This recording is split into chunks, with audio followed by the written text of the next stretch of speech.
Namaskar. Hello and welcome to P Guru's channel. I'm your host Sri Iyer. This is DGI-417 and Monday and more information coming about other banks. To get an update on that, I'm joined by my co-host Sridhar Chityalaji. Sridharji, Namaskar and welcome to P Guru's channel. Namaskar. Good morning to everybody. Happy to be here on this wonderful Monday morning as the markets guide it. Yes, indeed. And the futures looked up yesterday after the SVB bailout, but there is always a but here. Sridharji will take it away and give us a quick synopsis on SVB and the next one round the corner, First Republic. Sridharji, take it away, sir.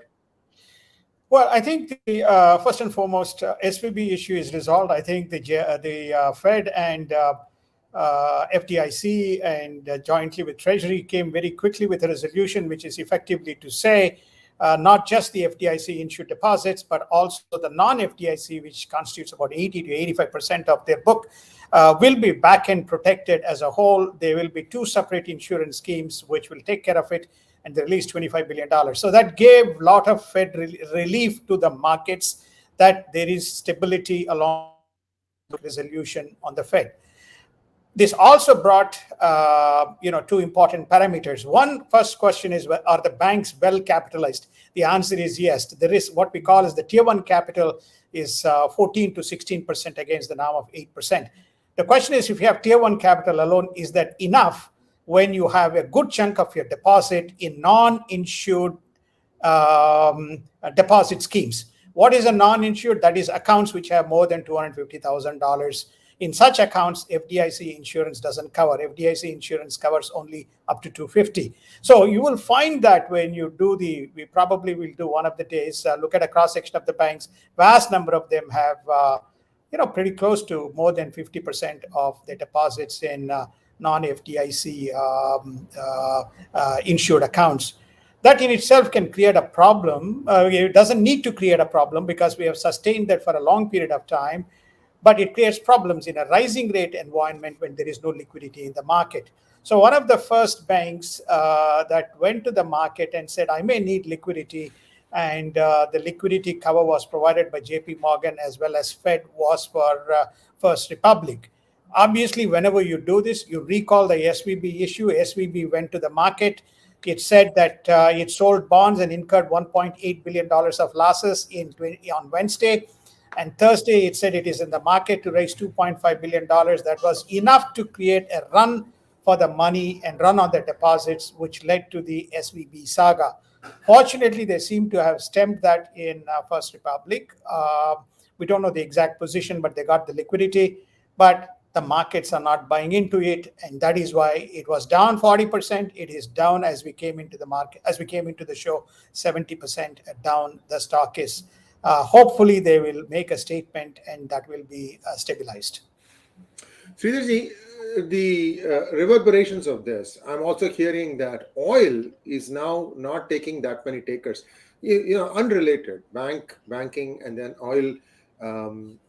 What is the correlation, Sridharji? And you mentioned that the Fed is trying to give a monetary solution to a fiscal problem.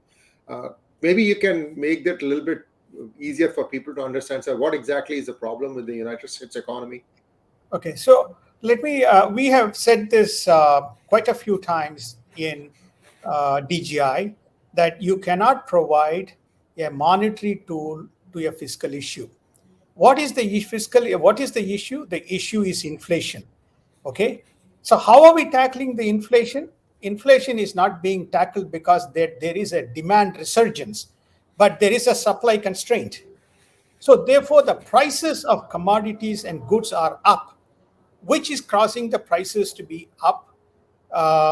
We also talked about the labor economics, and we said the participation rates has dramatically come down because of the social welfare economy. So therefore, who is left in the market to apply for jobs is applying. And this is where you have this low unemployment rate of 3.5% when the Fed is looking for at least somewhere between 4 and 5% unemployment. It doesn't matter when you have well-ordained social welfare programs and when you have very less available people coming into the market for jobs, you're not going to move a needle on the unemployment numbers. You haven't solved the supply issue. So therefore, you have problems around the inflation numbers. So what are you doing? You are raising the interest rates. When you keep raising the interest rates, all these banks which have locked themselves in rates, in long-term rates, are beginning to pay the price when there is significant volatility in the short-term rate cycles. So, in other words, if you're when you have your bond priced at 2%, when today it is selling at 6%, the only way you can offset is by deflating the price of your asset to cover for the 4% gap that you have. These banks are not covering, many of them are not showing. That's number one. Number two, when you have a treasury rate of 6%, nobody is going to keep money in a checking account or a fixed deposit account at 2%. So you're beginning to see high withdrawals in what we call as the client deposits or client funds. So when you have withdrawals, abnormal withdrawals taking place, then you break the FDIC 5 to 7% threshold on the deposit to assets kind of ratio. So that is the reason why you are saying banks desperate for, as the capital leaves from one asset class to another asset class, you are breaking the fiduciary levels or the statutory threshold levels. Then what's the next point? The next point, you have to have liquidity because you have a lot of illiquid assets. Banks don't keep all the money in cash. They give loans. They buy mortgage-backed securities. They give mortgage loans. They give personal loans. They give home equity loans. They have all these assets, but it's not liquid. You can't go back and tell, hey, pay back my loan because I need cash. So what they have to do is you need to have a mechanism to borrow money. This is the second issue which we highlighted in Fed, which is namely, they brought back this quantity. They basically reduced. They began to reduce the assets that they were buying from the banks. So banks which need emergency cannot go to a bank or cannot go to a Fed and say, hey, look, I got these securities. I got these mortgage loans. I got these home equity loans. I got these personal loans. Can I take cash? Because these are illiquid, but these are tangible assets. They have appropriate risk weightage. Can I take money? Fed used to give money. That was called as the Fed window. So they did the double whammy. They increased the rates, which shot up the issues around the bond pricing. Second, when banks need money, when the deposits were flying, they have no window available to go and take cash. So therefore, they have a double issue. The customers taking the money, statutory breaches. They have no mechanism to raise capital to meet the threshold statutory ratios. So this is what they are trying to address, especially in banks which have what I call as the issue of liquidity crunch emerging from a high imbalance of assets being held in balance sheets, which the banks are not dealing with appropriate risk management measures. Banks which have nobody managing risk versus people who are semi-managing this risk, not repricing the assets, are facing the consequences. And now Is that clear? Is that simple enough, or is it? Yes, indeed. No. I think the point I think you made is very clear. The interest rates have gone up, but there is no withdrawal window, and therefore, when you have to tide over some of these small problems, there is no place for the banks to go. So that shows up as a liquidity crisis. So two things. Goldman Sachs is predicting that there will no more be interest rate raises. Second one, Bitcoin has shot up 10%. Please touch on these two, sir. Well, Goldman Sachs has said there will be no hikes in March. Lo and behold, the 10-year Treasury yields is now at 3.5%. Last week, we were talking about 3.9%. And that's a 50 basis point dip. Already, you see that the interest rate hike creating a fundamental systemic risk induced by the central banks unbeknownst as to what they're doing in the system. So that's number one. Number two is that why does the money go to, I haven't answered your oil question. I'll answer the oil question before we get to that, after I finish this Bitcoin stuff. Alternate assets, we have always stated, alternate assets constitute 3 to 4%. 3 to 4%. Two things have happened. One, USDC, which dipped to 85 cents in a dollar, which pegged to a dollar, is back at $1. Back at $1. That's a 15% gain. Okay, or 12% gain. Okay, back at $1 pegging. Why? Because central banks have said we will keep the banks afloat, and we will provide support. So two asset classes money move besides the deposits, and that is gold and crypto. Gold is up around 1910 as I came into the show. Crypto went from $850 million, $850 billion market cap to 1 trillion market cap in just less than a day. Okay, 12%. I think Bitcoin went up by about 20% because it is linked to US dollar. So that's the correlation in terms of the consequences of this Fed issue. As far as the oil price that you touched on, which is non-correlatory, is almost looking at the macro and microeconomic conditions. There is an impending issue around geopolitical situation around war, and second, the economic catastrophe that is staring at us, because this contagion will be in some fashion or the other will be felt. So the oil futures are saying under these circumstances, the oil price is not going to kind of go up. So the demand is going to be sluggish. So which has brought the WTI to about $70 and the Brent to about $80 from $85. This is the correlation between the macro microeconomic environment as well as the energy prices region. Thank you so much, Sridharji. Viewers, a shout out for you to please like this video, because we have 3 or 4 more big revelations coming down the pipeline, and we would really appreciate it if this is watched by more people. Nobody has done the analysis like the way Sridharji has done for the banks moving forward. There were 2 episodes that we analyzed Silicon Valley Bank with Sri Narasimhan. That is only after the fact. Now we're looking forward. We're looking at what is going to be happening next. So there are things that we see coming down the pipeline.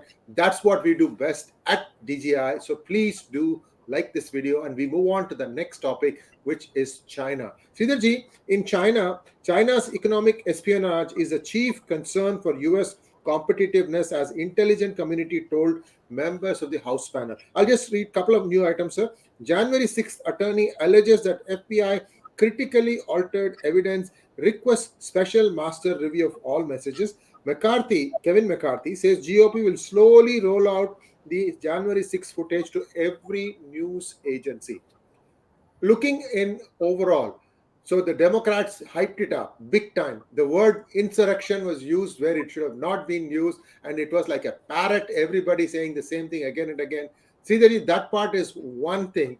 Now, this Chinese intelligence, what I'm told is they have found 9 police stations that are essentially run by Chinese to basically keep their expats in line. Interesting thing is, sir, in San Francisco, they still haven't found out where the premises are. Well, they're found in New York, so they have. Yes, they have. Yes, so, yes. So they're found in New York. At least there's a couple of them, but you can't do anything about it because unless you engage in illegal activities. You remember that in Houston, they were conducting all kinds of activities, including burning of papers. Nobody could go inside because it is a private affair. Indeed, sir. I think this is basically this is unanimous. House Republicans and Democrats joined together and called a whole bunch of intelligence community officials, and they said, come on, guys, spell out what is going on. They are saying that there is a significant economic espionage. Economic espionage deals with stealing of IPs. Scientists who are here leaving and taking up positions. Biotech industries. We don't need to talk about what happened in the case of the COVID situation. Technologies, especially around telecommunication. So they say that there's a whole aspect of economic espionage. We'll come to the agricultural side in a minute. That is going on. That is fundamentally posing because probably we went to sleep for a considerable period of time. Why did you go to sleep? Well, that's a different question. We went to sleep from 2008, 2009 onwards, and we are paying a very heavy price. The world is paying a very heavy price. This is the economic espionage as narrated by the international community, intelligence community to the House Republicans and Democrats. By the way, there was a lot of question mark around the House Republicans as to whether, how they would go with the borderline. Almost on every policy issue, they are winning hands down in the House. Yes, indeed. And viewers, there is another interesting development that is coming down the pipeline, and that is that Biden has indefinitely blocked 16 million acres of land and water in Alaska from future oil drilling, further denting energy plants. This is really baffling, Sridharji. On the one hand, he is draining the strategic petroleum reserve, and on the other hand, he's not allowing drilling, he's not allowing shale processing also. Where does he think he's going to conjure the oil requirements, sir? Is on no, they are on John Kerry's mission: alternate energy, alternate sources of energy, solar, electrical. It doesn't realize to generate electrical vehicles and electrical energy, you need power stations either powered by coal or powered by fuel, petrol, gas, whatever you want to call it. So he forgets that. So he's creating a logjam. I'm not sure who is driving this policy. Given the cognitive aspects of Biden, is this Biden or is this some progressive group within his administration, which is the unknown invisible hand driving? So effectively, it is this green movement which basically said Alaska is off the hands, not available. So effectively, he has shut down indefinitely. Before the key, I mean, we have stopped talking about Keystone Pipeline. Keystone Pipeline is cut, but the Alaska expansion was sought. That's also cut. So fortunately or unfortunately, we are looking down a recession. So there may not be that kind of a demand. But if there is a demand with the war that is going on in Russia, it's a very big problem, Sriji. Next one is about China. China flexes its muscle in Latin America in latest security challenge to America, catching the attention of defense officials and Florida Republican Maria Elvira Salazar. Footprint in Argentina, Venezuela, and Bolivia. China's quiet land grab threatens United States' most valuable resource, agricultural land. Foreign investors now own more than 37 millions of acres of farmland, larger than the state of Iowa, and the CCP itself owns 380,000 acres of farmland in the United States. Major food chain security issues. Sridharji, some states are now enacting laws to prevent foreign countries from buying agricultural land, isn't it, sir? It is. Just for United States, India, and Russia in the pecking order, tops in terms of the number of million acres of agricultural land. United States is about, I think, 175 to 180 million acres. So it's roughly about 20% is what you are talking about, 37 million. But China is slowly stepping in and taking up some land. Now people are complaining in some of the states, such as Texas, Alabama, etc., that there is probably encroachment happening. So this is again come to the surface. Lo and behold, if this was under the old House majority, whether any of these things would come up. Maria Salazar is the lady who won from Miami, which is a strong Democratic constituency. She won the Senate race there, if you recall. So she led the briefing to the House, and where she says, while we are going to sleep, we see China right next door. While we are focused on Taiwan, they have made a footprint in Argentina. They have not just come there for party. They have come there. They have some military base and military training going on in Argentina. They have partnership both on energy and potentially military protection in Venezuela, and they're also in Bolivia. So better watch out. And as someone coming from representing that segment of the community and being Proximus, I'm bringing to the notice of the House. This is her briefing, Sriji.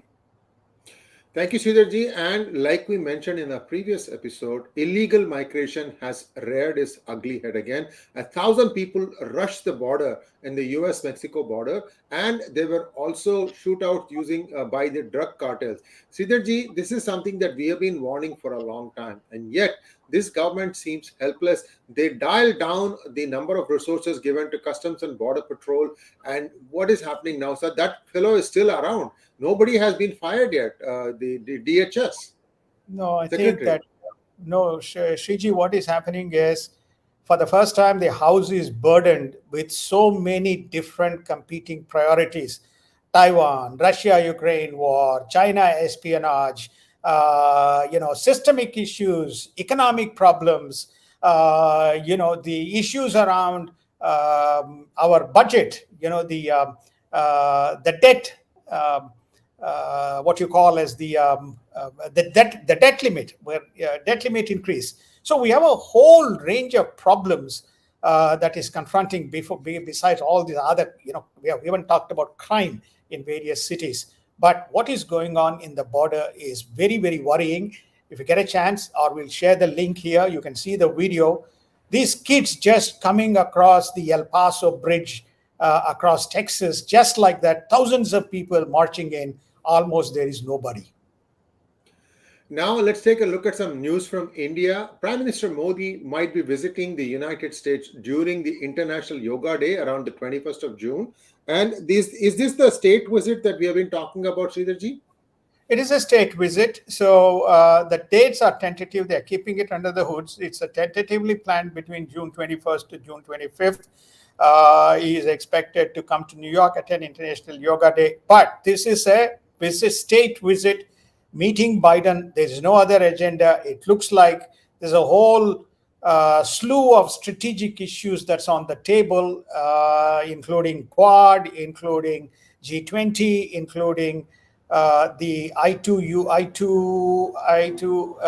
Israel, India, I2U2, United States and United Arab Emirates, the strategic partnership between the four.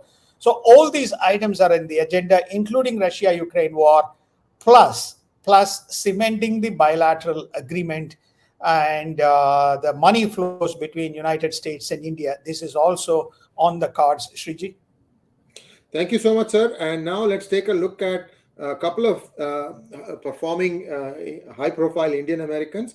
Two Indian Americans, Revati Advaiti, CEO of Flex, and Manish Bapna, CEO of Natural Resources Defense Council, appointed to the Advisory Committee for Trade Policy and Negotiations. These are from the United States, right, sir? Indian Americans. These are Indian Americans. One is from East Coast. The other is from your neck of the woods, California, Shriji, Flex. And, I think that this is, again, a reaffirmation that they want to, shore up with, Indian Americans and understand the cultural aspects and the nuances. Very much India is now front, center, and back of US kind of strategic partnership across a multitude of platforms, ranging from defense to trade to strategic technologies, cyber, including the Russia-Ukraine issue. So it looks like, I think, at least on that front, if you happen to be an Indian sympathizer, then naturally, you're going to be saying rah rah rah, because the Indian foreign affairs and the diplomacy seems to be what the engagement that the United States is showing towards India. And India's headline retail inflation is expected to have edged down only marginally in February from January's 3-month high of 6.52% to 6.4%. And in Asia-China news, Emperor Xi urges China to advance tech self-reliance and Taiwan reunification as it takes charge. North Korea fires 2 missiles from submarine at underwater targets. Sridharji, let's first take a look at what happened with Xi Jinping. So the transfer of power went off smoothly. Li Keqiang is completely out now. And Wang Yi is also one of the vice premiers now, isn't he, Sridharji? No, he's a special advisor.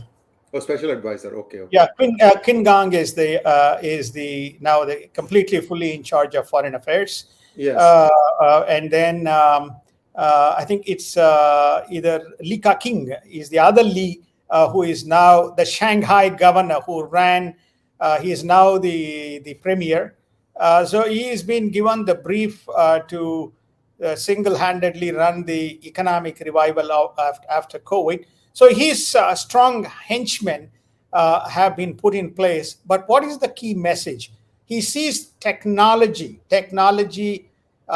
stealing or espionage that used to happen, plus forced technology manufacturing that used to occur out of China is being stopped and stalled. So he is telling his tech community, we got to lift our games up. And so we got to find our own technology and combat the world. Technology is the way that we have to deal with all strategic issues, including defense. This is also the message that he gave to his PLA members. The second, the reunification of Taiwan, he mentions as a strategic agenda. You can see how much he is fixated about the attack on Taiwan and annexing Taiwan, Sriji. Yes, indeed. And sir, North Korea continues to fire missiles here, there, everywhere. Is this China still testing its weaponry, or is North Korea on its own? No, it is very much a China game. They see a major conflict looming once Taiwan issue flares up. So they are preparing their little rogue fellow or little pet. So they are arming him with a lot of toys. So he is playing around with those toys. When the time comes, if he's needed for help to use those toys in real time, is available, Sriji. And now things are beginning to move on the China-Russia front. Chinese President Xi Jinping is planning to travel to Russia to meet his counterpart Vladimir Putin as early as next week. The documentary on Navalny, the opposition leader in Russia, imprisoned in Russia, has won Oscars, and his wife pleads for his release. Battle continues in Bakhmut between Russian and Ukraine forces as casualties mount. Georgian president calls on Ukraine President Zelensky on Sunday and says not to interfere with the internal politics of Georgia. Were there Ukrainian protests in Georgia, Sridharji?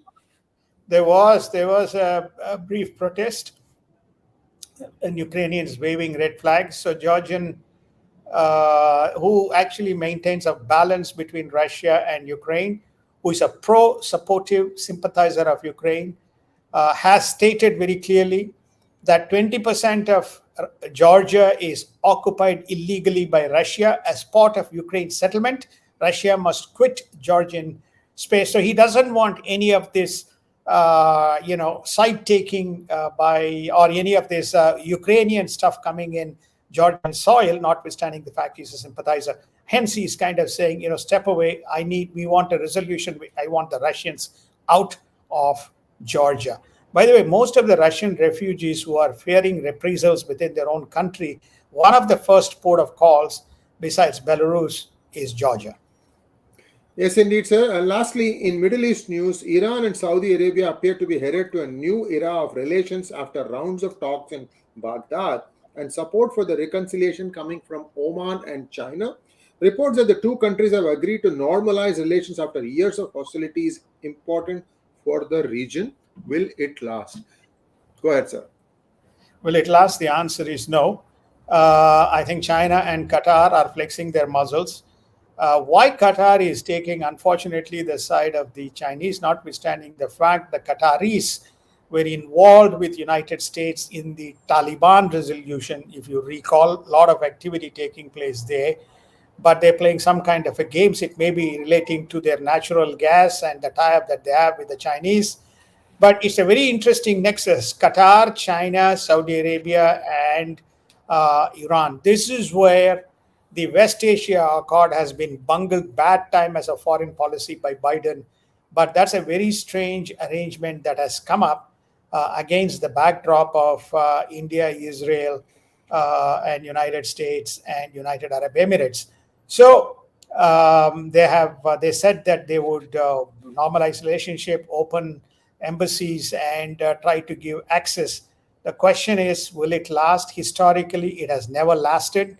Only brief period of time, because both of them are contesting for some areas which is very close to respective hearts. So I think that, let us see how long it lasts. Right now, this is a very big development in the West Asia. Thank you very much, Sridharji. And with that, we conclude our today's segment of DGI. Please like, share, and subscribe to our channel. Don't forget to click on the bell button for notifications. And thanks for all your support. We have just crossed 250,000 mark for our subscribers. Namaskar, Sridharji. Namaskar. Congratulations. Thank you so much, all the P Guru viewers. I think we need to move towards 500,000. So 250 is a great milestone. Thank you. Thank you, sir. And we look forward to continued support. Thank you.